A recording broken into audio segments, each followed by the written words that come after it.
stage is set for the Vice President election on 9 September between NDA candidate CP Radhakrishnan and Indie bloc Sudarshan Reddy. It's a battle between a lifelong politician and a former judge of the Supreme Court. And the numbers have added edge in favour of the ruling alliance, while the opposition is banking on cross-voting and abstinence. The Electoral College for the Vice Presidential election consists of elected members and nominated members of the Rajya Sabha and 542 elected members of the Lok Sabha. In total, the combined strength of both houses for the Vice Presidential vote stands at 781, making 392 the victory mark. The Secretary General has sent us a letter which has got our number there. So we will have to carry the letter. If the letter is not there, anyway we will have to carry the identity card and we will be given a slip. And on the slip, the two names are already there, Sudarshan Reddy and Mr. C.P. Radhakrishnan. We have taken a decision that only one need to be put there. Why should we give a second preference? Because our only preference is our candidate. A quick look at the strength calculation of both sides show that the numbers are stacked in favour of the ruling NDA, which enjoys a clear majority in both houses of parliament. In the 542-member Lok Sabha, the BJP-led NDA enjoys the support of 298 members. Opposition has 234 members backing its candidate, Sudarshan Reddy. There are 10 others, including independent MPs. The ruling alliance has the support of 132 members in the Rajya Sabha, and the opposition alliance of India has 77 members backing it, and there are 30 others.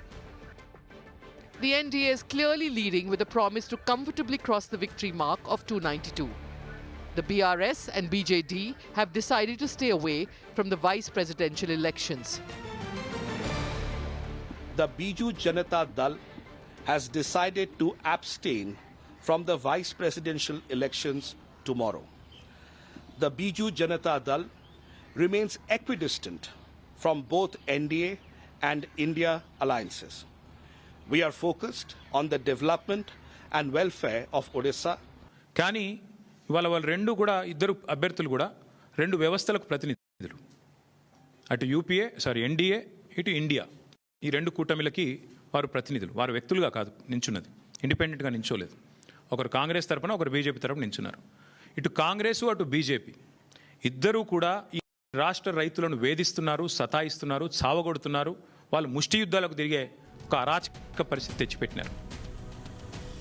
Indie bloc's candidate, former Supreme Court Judge Sudarshan Reddy, on his part, has appealed to NDA MPs to rise above party lines and vote in national interest, stating he would respect the outcome regardless.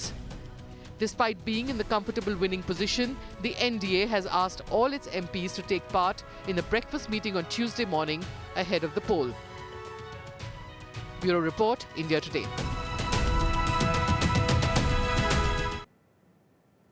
Whereas in terms of optics, the opposition would want it to look like a battle of narratives, but where numbers are concerned, one thing is very clear. This will be a token election with the numbers standing firmly with the NDA, and quite comfortably so. But having said that, like I said, it's also a battle of optics and what the opposition would want us to believe, a battle of narratives. Let's cut across right now. I have with me K.R. Suresh Reddy, BRS Parliamentary Party Leader, MP Rajya Sabha. I also have with me Dr. Syed Nasir Hussain, MP and National Spokesperson, Congress. He's someone who's worked on the campaign of the Vice President where the opposition is concerned. Appreciate both of you taking the time and joining us. Dr. Hussain, allow me to come to you first. One thing is quite clear, sir, that tomorrow it's for you and the opposition. It's a battle of optics more than numbers. The numbers, I would hope you agree, right now stand firmly with the NDA.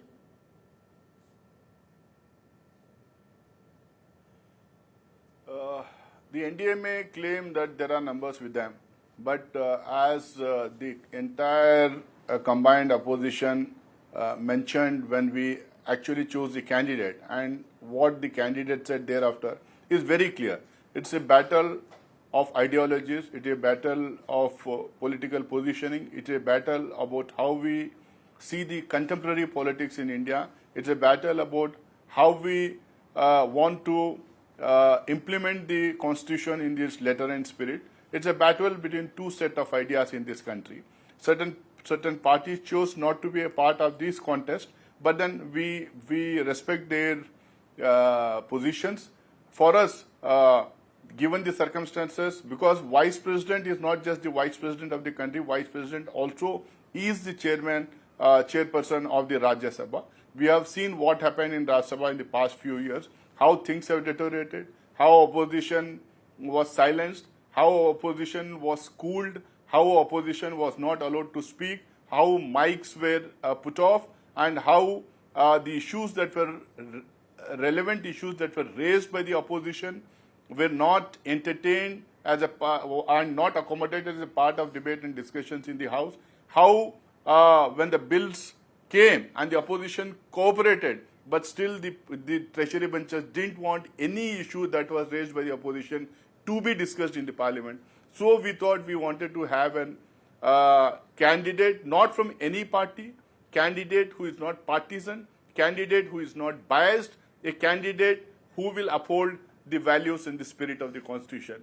So it is a battle between two sets of ideas, and it's a secret ballot. There's no whip, and our candidate has appealed to each parliament member, irrespective of which party he or she belongs to, and he has also appealed to the political parties that he will uphold the values of constitution, and he has sought to vote in that framework, and he has also appealed to their conscience. So let's see what will happen tomorrow. But Dr. Hussain, ultimately it will come down to numbers, and where the Electoral College stands right now, completely against you, 439 vis-a-vis 324. So numbers-wise, even if, it has to be a Hail Mary moment in politics, Dr. Hussain, for the India alliance to pull this through. It's improbable, and I'm sure you agree with that. Say anything can happen in elections. One, it's a secret ballot. There's no whip. That apart, we are, as I said earlier, it is a battle of two ideologies, battle between two sets of ideas in our country now. Political parties and independent MPs have taken positions, and certain parties have chose to abstain from the election. That is also a type of politics. But we wished they had taken a stand either for or against a candidate, or either for a idea or against a idea, either for a ideology or against a ideology. That would have made the election even more interesting. What are you hoping for, Dr. Hussain, tomorrow? Because you are saying that, yes, there is no whip, it's a battle of ideologies, but ultimately, some would suggest, Dr. Hussain, that maybe you could have made a political point by putting up a candidate possibly from Bihar, somebody who was Dalit or from the EBC community, where you at least make a political point in a state that's going into election. See, it is not just about the caste, it is not just about the region, it is not just about the language, it is not just about a state that is going to election.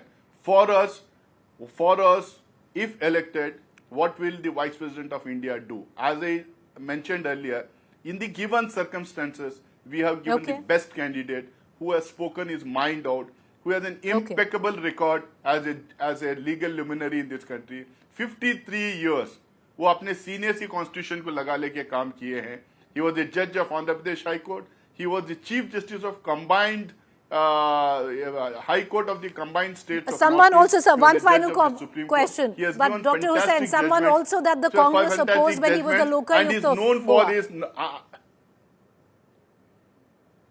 See, we are telling he is not Congress candidate. He doesn't belong to any party. He was a consensus candidate of the opposition parties, not India Alliance alone. Right. He was a candidate of the combined opposition, consensus candidate. So Congress had also to go with him. All right. Okay, sir, I wish you good luck. Thank you for joining us and taking the time out. I want to cut across right now to KR Suresh Reddy, BRS parliamentary party leader, who's decided that they are going to abstain tomorrow when it comes down to voting. My first question, sir, why has BRS decided to abstain from voting? Because technically you have somebody who's Telugu, son of the soil. You could have made a point there by supporting somebody from your state. The reason for BRS to abstain from the vice president's election, if you notice, for the last 1 month, BRS party at the state level and in parliament have been fighting for the farmers' issue, primarily on the fertilizer, especially the urea shortage, which has been very, very severe. Thousands of farmers are on the roads. You can see even today, every village, they are fighting for the fertilizers. Having said this, we also try to highlight with the central government and the state government. We went to the extent of saying that whoever gives fertilizer to the farmer, urea to the farmer, we are willing to vote.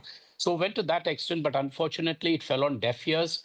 Our leader, KCRG, BRS party primarily was started fully for creation of Telangana and subsequently for the development of Telangana and for the cause of people of Telangana. Whenever there is any difficulty, we stand by them. So the only way we could highlight this issue to this insensitive governments at the center and state was to abstain. And that was the only option available. Abstaining doesn't mean boycotting. Abstaining means it's like I would interpret it as the nota, none of the above. That facility is not available in tomorrow's vice presidential ballot paper. So we have taken this decision to abstain. But Mr. Reddy, let me ask you, the fact is you say that one of the main reasons or the main reason that you've decided to abstain is because of the farmers. You would ask for free urea from either the center or the state. But the point is very clear. Something which the Chief Minister of Telangana also, Mr. Revant Reddy, has stated, that all of this is a ploy of BRS because states neither produce urea or distribute urea. It's something that the center does. And the allegation today is from the Congress, sir, that you always wanted to side with the BJP. You were using urea as just a face saver because in any case, the state government has no role in distributing urea. Well, I don't agree with that argument for the reason being, Preeti, if you look back the last 10 years, there was never a situation where farmers had to face such a problem. And they didn't face such an issue because of a very good planning coordination by the state government with the central government, where the then Chief Minister KCRG on a day-to-day basis was monitoring. He was not only monitoring with the Chemical Ministry, with the Agriculture Ministry, with the Railway Ministry. So there has to be a very coordinated effort to get the needed fertilizer.